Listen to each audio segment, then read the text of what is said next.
Hey everyone, we're over here at the Seattle Flower and Garden Show. Yes. I'm over at the BC Greenhouse and the Polycarbonate store. Yeah, awesome, and thank you for doing this, man. Thanks for having me This on. is great. We get to talk polycarbonate and greenhouses, and this is like a flower and garden festival, which is kind of cool. I love festivals.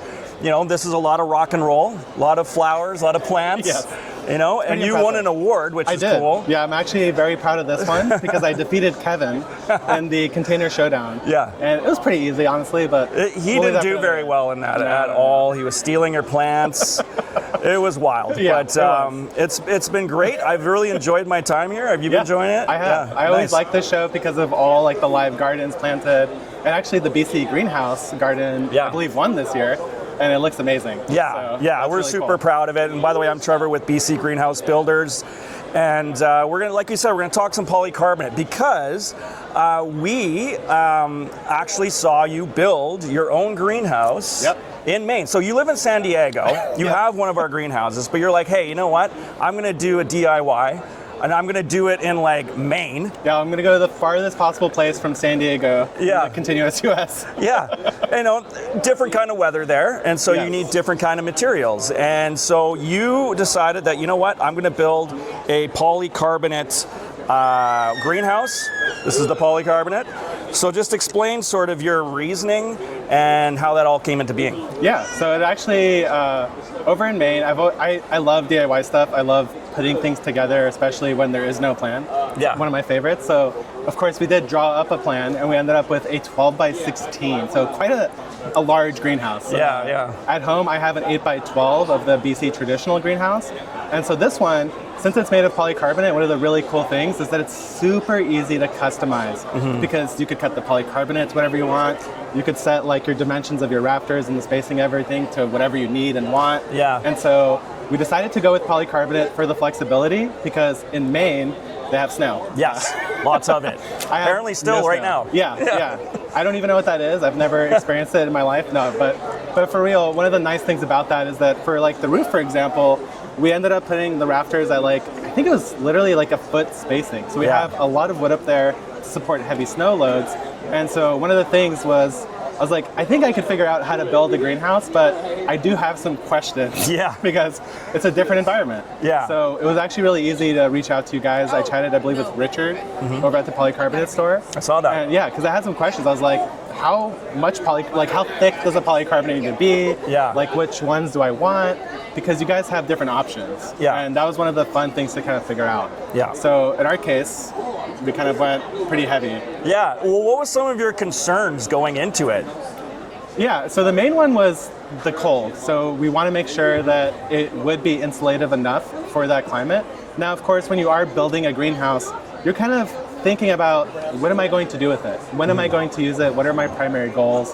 So for example, I knew that we built it over at Melissa's house in Maine. She's a member of our epic gardening team, but I knew that she didn't want to actually try to fully grow through the middle of winter. So that also makes you think, what is more important? Because if you're growing literally when there's feet of snow, you're going to probably need some heat. Now, depending on what you want to grow. So in her case, we went with 16 millimeter triple wall polycarbonate on the roof. And so the nice thing about that is that the 16 mil is thicker, so it can hold way more snow load. Yeah. And actually, it's not a concern at all. It's been buried in snow, and it's been super easy. That's great. And then for the sidewalls, since we knew it wouldn't be holding the weight of the snow, we went down to 10 millimeter, because then you could make it, you could save a little bit on that because you don't need to spend as much for the support. Okay. Because the insulative value, if I remember correctly, for the triple walled 16 versus 10 is the same R value. Okay. So in that case, I was like, okay, well, do we need a thicker panel on the outside? It's just going to it's just unnecessary in some cases. Yeah, for sure. So we had that consideration, and then the wind speed. So that's why we also wanted the 12-inch spacing so that we could put extra gasket screws all the way through. Yeah, and you guys did such a great job. You had someone obviously build the frame for that you. part I'm not as experienced with. Yeah, I would have loved to see you with a nail gun now. That would have been great, man. But so you had, I saw all the polycarbonate came in like a big crate. It was shipped right there for you. It was all cut. You guys put it up. And then you were talking about the thickness and how it worked on the greenhouse. But once it was built, what surprised you the most? Yeah, so that's an interesting one because even just now, I haven't been over in the winter, but Melissa, who lives there, she was just telling me she walked in there and there's snow everywhere. There's no sun. Yeah. And she was like, it was warm in there. Yeah. It was nice. Yeah. It's like this same experience I've had at home where with my greenhouse, even if it's fully raining, it's overcast, I can step in there and it's like nice. Yeah. Like, Prime especially growing. in the daytime. Yeah. It's just like, it becomes like a hangout space in the winter, especially up in Maine. But the other thing that surprised me was with so much like roof space, we were able to capture a lot of water. Like we set up rainwater gutters and rain barrels. And so it made it really easy to set up a greenhouse somewhere even that didn't have access to like a hose because it rains enough there that we could collect enough water to make everything work. Yeah. So that was like an interesting little accidental discovery there. Yeah. So I've been given questions here, right? And so one person asked, did you notice anything about insulation or condensation that people don't often think about? Oh yeah, that's an interesting one because it is, at the end of the day, you do need some amount of airflow. Yes. Right? Because even if it is nice and warm, at some point you will probably build up a little bit too much humidity, especially if like the ground is wet and you're getting all that moisture that comes into the air. Right. So that is like one of those interesting considerations where I'm like, oh, there's actually a decent amount of humidity, but it is really easy to solve with the automatic solar fan in that case. Okay. Will turn on, well, in that case, it'll turn on based on temperature, but sometimes we did like turn it down a little bit to get a little bit more airflow to exchange that sort of more moist air. Yeah, so ventilation is like hugely important that's in a all big part of greenhouses, right? greenhouses. And so even just for something like that, where you have a polycarbonate one in Maine, it's really important that you have ventilation, and so that's excellent. In that setup, we had 2 automatic like wax piston louvered vents in the front. Yeah. And then that way they're nice and low so they could pull in cold air. And then up on the back end, we had the solar powered fan, which would create the exhaust. I love that. Pull the hot air right out. Yeah, I saw that you put that on top. I love the solar powered. Anything you do solar power is great, especially if you don't have access to all that electrical. It just looks nice. It's amazing. Yeah. And also it's just automatic. Yeah. How do you beat that? That's great. Less work for me. I guess, what required more precision or care? Between which one? Like the glass versus... Yeah. I think that's what this person means. It's honestly the glass greenhouse kits. Like, so if you get like a BC greenhouse, right? Yeah. It's a kit, and it's actually very simple to put together. It doesn't really require like precision outside of setting your foundation. Once you have your foundation squared and actually trued and it's even on every side, the entire thing just pops together like essentially Lego build. So it's all pre-cut. You don't really have to worry about anything. With the polycarb, I wouldn't say you have to be like precise, but you will, since it's custom, you're going to have to make a couple cuts, consider like overlaps. So they're just like a tiny bit more consideration because let's say you have like a 2-foot wide panel, you want to make sure that you're setting your actual rafter that you're going to screw into, or sorry, I'm probably using the wrong construction terms here. The wall, the wood on the wall that you're screwing your panels onto. Yes. You want to make sure, for example, that if you're 2 feet wide, you don't want to set your wood 2 feet apart because the joiner is going to be just on the outside of that. Got you. So it's just one of those like little considerations. Yeah, and you were mentioning foundation, and like so many people make that mistake where they don't make sure the foundation is square. That's like the most important thing. Yeah, I've seen so many people do that. So it's really important. Take care when you're building a greenhouse. Make sure that your foundation is square. It's exactly how you want it before you start building on it. Yeah, so absolutely. Yeah, that's great. Great mention that. Here's a good question. If you could redo one part of the project, what would it be? Interesting. I would say if I could redo one part, it would have been we kind of like left a little bit too loose when we decided on how to do the roof actual capping. Oh, okay. And so we like changed our minds a little bit. There's a lot of different ways to go about it, whether you're using like a piece of essentially like angled aluminum or flashing, or you're using the joiner cap that is an option from the polycarbonate store. But we were kind of like, we weren't decisive enough at the start to decide which one we wanted, so we had to go back and like add it. But that's just one of those things where it was like, it's working totally fine, but if we had the foresight at the beginning, it would have just been a little bit more That's how it is for a lot of projects, though, especially DIY. You build them with your best intentions, and then at the end you're like, I probably would have done that differently. And that's the joy of doing these types of projects, too, right? You learn something new every time, The thing I personally really appreciate about like the DIY nature of like a polycarbonate with like a wood structure is that you could cut it. You could change it. You could cut out your a own. panel, put a new panel in. You could add wood. Yeah. Like if it's not right, like say you messed up a measurement, you just throw another 2x4 on there and you're good. Like you don't have to get it exactly right, and that's just so much easier to work with as a DIYer. Oh, here's a good one. Now that you've lived with it, how has it changed, or now that she's lived with it, how has it changed her growing season? It's actually been really interesting because, I mean, for me, when I've talked about my greenhouse, one of my absolute favorite things is the seedling and seed starting in it. Yeah. It's actually one of the reasons I wanted a greenhouse in the first place, because I saw Kevin had a greenhouse first over at the gardening. Yeah. And I walked in one day and I was like, why are his seedlings like looking twice or 3 times as vigorous as mine? Because he at the same time. Because he was cheating. Yes, he had his in a greenhouse and mine were just sitting outside unprotected. Yeah. So that's changed a lot because it's allowing us to start everything so much sooner. Yeah, it's especially huge. when you're in a short season climate like that. And you want enough space to not just grow your seedlings, but to pot them up, get them mature, get them ready to go outside. And we've also we added like a seedling shelf, a potting bench for starting everything. And we also put in a bunch of new like actual raised beds in there with a nice clean gravel pathway. Yeah. So in terms of the gardening season, we have an extended season within the greenhouse because we have those raised beds directly in there. And then for the beginning of the outdoor season, we've now basically added a month or two. We don't have to worry as much about like having lights and doing all the indoor setup. You can set it up right in the greenhouse. But like, what kind of crops do you recommend, especially for you, and like where you're at when you're starting? Like, what kind of things do you like to grow early? For me, it's like right now. I could give the example of what I'm doing in my greenhouse in San Diego. Is I have an eggplant that's ripe in February, that's awesome. That surprised me. I actually dug it out of my raised bed garden at the end of the last year's season.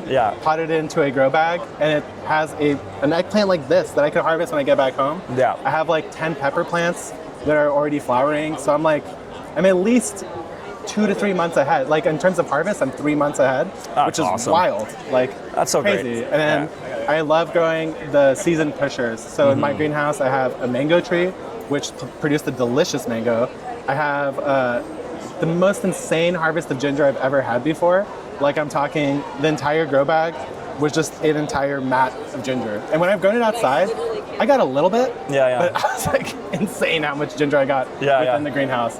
So that's been one of the fun things, is like adding more tropicals and literally extending my season by 2 to 3 months, which even in San Diego, like we have a long season, but I didn't think I could grow peppers in February and get a harvest. How awesome is that? Here's a great question. I mean, we were talking about the DIY setup, and for someone who's thinking about building their own greenhouse, what's the biggest mistake DIY builders make? We talked about foundation, but what else do you think? Okay. What other kind of mistakes do you think newbies would make? I think the easiest mistake to make is to start off too small. I'd say you should go the max you could possibly get. Go big or go permit. home. Yeah. So at least, and if you want a permit, obviously you could go through that process. But so in San Diego, my max is like 100 square feet. Yeah. And so I ended up with an 8x12, and it's like you always want more. Yeah. Like, you never want less greenhouse. So it's like if you're going to go through the process of doing the foundation, setting it all up, I would say just basically go to the max you think you can. And then the other mistake that I would guess a lot of people make is to consider the primary part of the year you want to use your greenhouse. So if you're somebody who wants to push your spring and fall season, you better make sure it's placed where it's going to get a lot of sun at those times of year. Because as we know as gardeners, the sun gets higher on the horizon in the summer, but as you get into fall and winter, it gets low, shadows get longer. So when I walked my yard, I made sure that in the winter time where I put it would get as much sun as possible. Right. Because that's when I want it. Makes sense. Yeah, and in the summer, a little bit of shade isn't a bad thing. No, absolutely. So for someone who wants to go and buy some polycarbonate at the Polycarbonate store, they want to start their project, where should they start? So I would say figure out, so what I did is I drew out a sketch of the overall footprint of the greenhouse. So I knew it was going to be 12 by 6. And then I went to the Polycarbonate store website and I looked at the panel widths and I was like, okay, 2-foot panels. I basically did some quick math. How many panels do I need to cover the exterior of my greenhouse? And then I started thinking, how many panels do I need on the roof? Once I had like a rough amount of numbers, I reached out and that's when I chatted with Richard. And that's when I started to get into more of the specifics, like, hey, like, what do I need? I know I need panels, but like, how do I put them together? Like, what kind of joining do I need? What kind of screws do I want? And that was where it was really helpful to get somebody to basically just say like, you need this, you want that, you probably need this as well. Because the little parts are, it's easy to think of like how many panels and everything like that, but if you've never done it before, it's really nice to just be able to ask someone like, hey, like, what should I consider and what should I add? And then the other thing would be just thinking about like your use cases, like something like this, which I really love, by the way. Yes, I know. It's like a polycarbonate, like perfect little like raised cold frame essentially, or like a mini greenhouse. And so if you want to build something like this, you don't need that many panels. You just need to think about like the construction, what you want to do. And that way you could actually really extend your season with something more simple. And you could decide later, you know what, I will build a greenhouse. I really like that. Yeah. And so I'd say like, just think about how cold your climate is, what your goals are, how much sun you have. Because you know, when you get into the nitty gritty of choosing your polycarbonate, there's like the triple wall, the double wall. You could choose how much light comes through. Like let's say you live somewhere that's extremely bright. You could choose something that lets less light through and get a little bit of heat savings that way. So there's always these little trade-offs, but in the end, just know that it's really easy to cut. It's really easy to screw together. You're going right into wood, so it's very familiar to most people's construction experience. Yeah. Perfect. And what did you think? Just your overall experience with the polycarbonate store? I mean, it was great. Yeah. It just seemed like everything worked out well. You got great customer service, and the stuff worked really well. It's high quality. It's really high quality. It was made in the U.S. It's shipped directly on a pallet. It was super easy to just put right next to the job site and build the whole thing right there. Boom. And then actually, once we got started, I was like, I got this, I know everything. I just reached out, asked Richard like one more question, and it was just easy. Basically, I knew that all the way through from the start of the project, even through the actual building process, I was able to reach out and get support from you guys. Because, you know, if you're doing something new, it can be overwhelming to think about. And it's nice to know that you have some sort of resource to help figure it out. Yeah, that's great. That's great. Final question.